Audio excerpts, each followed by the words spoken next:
ఏమైనా నిరూపణ ఉందా అని అడిగింది ఆవిడ పరమాచార్య స్వామి. ఆయన ఏం అనలేదు. పరమాచార్య స్వామిని ఏదైనా ప్రశ్న వేస్తే వెంటనే జవాబు చెప్పేవారు కాదు. ఒక్క క్షణం ఆగి కళ్ళు మూసుకుని తర్వాత చెప్పేవారు. మహాత్ముల మాటలు అలాగే ఉంటాయి ఎప్పుడు.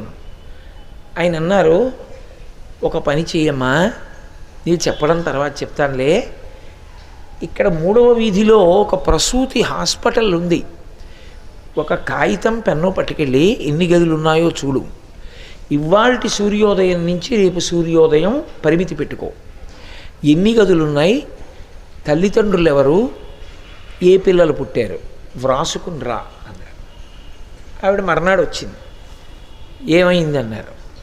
అయ్యా 16 గదులున్నాయి, 4 ఎయిర్ కండిషన్డ్ గదులు, 4 స్పెషల్ రూమ్స్, మిగిలినవి సాధారణమైనటువంటి గదులు. ఇవి కాక ఒక ఆవిడ ఆ బయట ఉన్నటువంటి వరండాలో పురుడు పోసుకుంది. ఇదిగో ఫలానా ఆగర్భ శ్రీమంతుడికి లేక 40వ ఏట పుట్టేట ఈ అబ్బాయి ఫలానా గదిలో అని అన్నీ చెప్పింది. ఆయన అన్నారు, అయి తీరిపోయిందని అనుమానం అన్నారు. ఆవిడ ఒక్క క్షణం ఆగి అన్నీ చెప్పి తీరిపోయింది.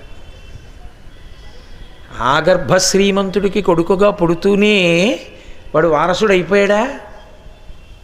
తండ్రిదంతా ఎవరిదప్పుడు? వాడిదే. వాడేమైనా సంపాదించాడా? వాడు సంపాదించలేదు, కోట్లు వాడివే. వాడు వారసుడు అయిపోయాడు. అలా అయిపోవడానికి కారణం వాడి గత జన్మ పుణ్యం. ఇప్పుడు అది క్షయం అవ్వాలి, అందుకని ఈయన కొడుగ్గా వచ్చాడు. ఒక ఆయన దరిద్రుడిగా పుట్టాడు.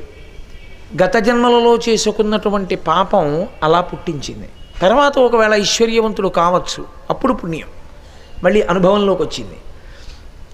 కాబట్టి పునర్జన్మ సిద్ధాంతమునందు పాపపుణ్యములను అనుభవించడానికి ఈ శరీరంతో వస్తాడు. ఇప్పుడు అర్థమైందా? అయ్య బాబోయ్, ఇంత గొప్పగా మీ ధర్మం ఎందుకు చెప్పిందో ఇప్పుడు అర్థమైందండి. పరమసత్యం మీ ధర్మంలో చెప్పింది, అంగీకరిస్తున్నానని వెళ్ళిపోయారు. కాబట్టి ఈ శరీరము లేనినాడు సుఖదుఖములను అనుభవించడానికి జీవుడికి ఉపకరణము ఉండదు. కాబట్టి నిజానికి జీవుడు అనుభవించేటటువంటి సుఖదుఖములకు ఈ శరీరాన్ని సాధనంగా ఈశ్వరుడు ఇస్తాడు.